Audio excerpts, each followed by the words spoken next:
Okay, these are some of the pros and cons of new construction in the Tampa, Florida area. Here we go.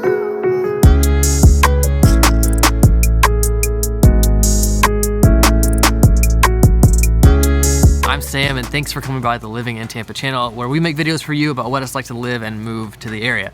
And we want to hear from you. We have a team of realtors waiting to help you and would love to hear from you and see how we can best help you make the move. So if you're interested in real estate, buying, selling, anything like that, we want to hear from you. Today I want to talk about new construction. I had this guy call me the other day, Matt, and Matt was like, hey, I'm ready to buy a new house in Wesley Chapel. I think this is the house. Like, what do you think of this builder? What do you think of these costs? What do you think of this whole situation? What do you think of my situation?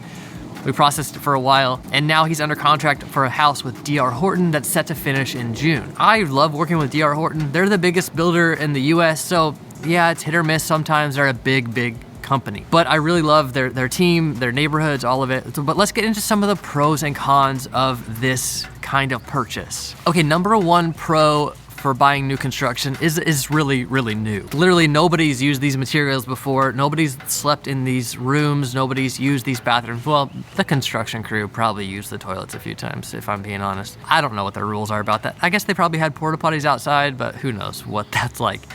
Anyway, everything's new.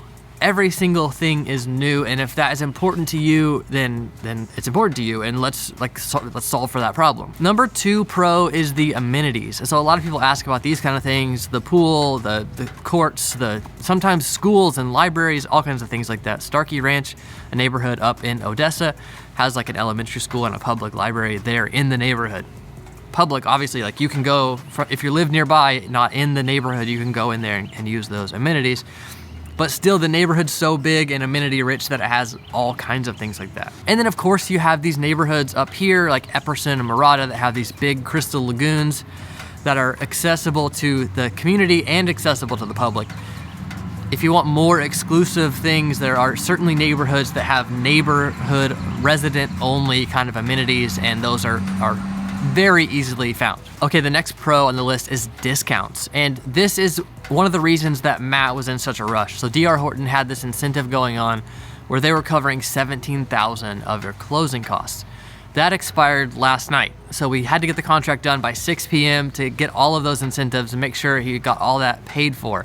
And that covered most of his closing costs. So that just minimizes his total cash out of pocket to where he's really just bringing his down payment. He doesn't have any other costs associated with closing the loan, closing on the property, that kind of stuff. And of course, D.R. Horton was saying, oh yeah, this thing ends tomorrow. And I was telling Matt, like, hey, they're probably just gonna roll out some other thing that might be more or might be the same or might be a little bit less. Like, don't let them sell you too much on this is ending tomorrow. That kind of timeline is, very classic sales technique. It's just, they're salespeople, so they're there trying to sell the inventory of the house.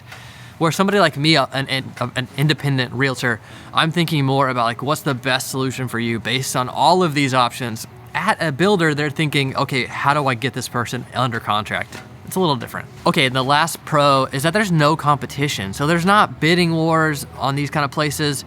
There were times when there was waiting lists and there was, massive lot premiums and those kind of things.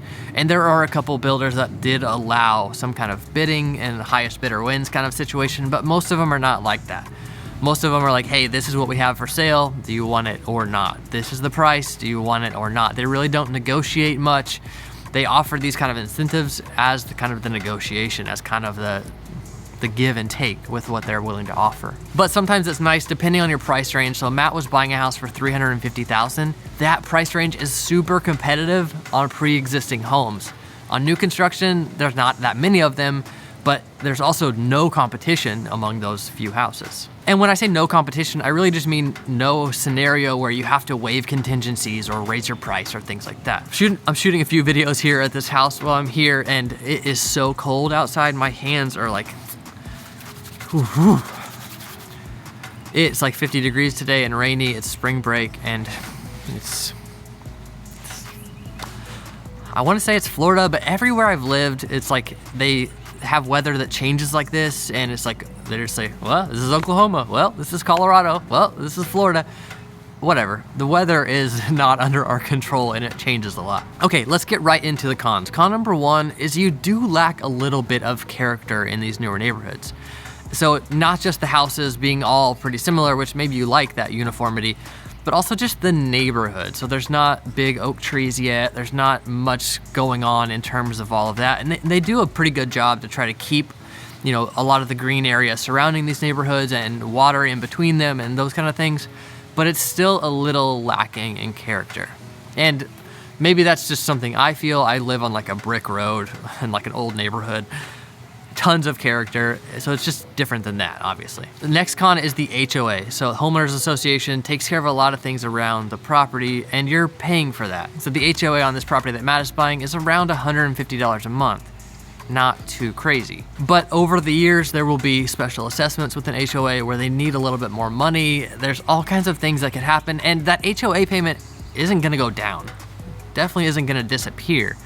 So it's just a downside. Next con is CDD, Community Development Deeds. And I wanna make a specific video explaining how CDDs work. What a CDD is like the developer, not always the builder, but the developer who buys the land and like prepares it and then like sells it to the builder to sell to people. They create this relationship with the city or with the county and they take on this debt. And the debt is a bond.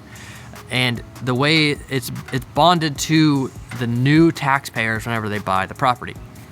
So on Matt's house, the total taxes per month are about $460. That includes a CDD of like $120 a month. Now the CDD won't go up, but it might last longer than you think. Typically it's a 20 or 30 year loan.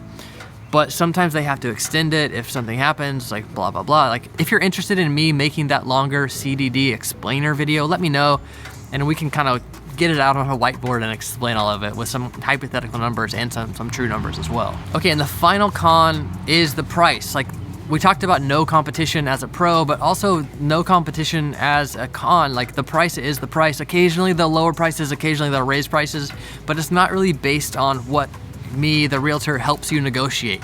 That is kind of an annoying part of it, but it just is what it is. The price is the price, and sometimes you wish you could negotiate a little bit, and sometimes I still try really hard. Even if it's like, hey, this builder is offering this incentive, can you make yours a little better? Or your same builder, you know, D.R. Horton might be offering something different in Hillsborough County than in Pasco County, and I try to get the best of both worlds. They usually tell me no, but it's really worth asking, because sometime they're gonna tell me yes, and then I'm gonna figure out the hack of how to get them to give us a better deal. Okay, those are some of the pros and cons of new construction. And one thing I always advise people in this situation is to work with a realtor. You know, the builder is paying me to help this process, and I'm, you know, there to answer the call, to explain the loan estimate a little bit more in detail, to explain anything up with the contract, to, you know, schedule any inspections before you move in, all those kind of things. I would love to help you through that process. It's a really smooth process, and we have great relationships with these builders and can really, in conjunction with them, take great care of you. So we want to hear from you. Our phone number and email are right there on the screen and in the description down below. Thanks for coming by.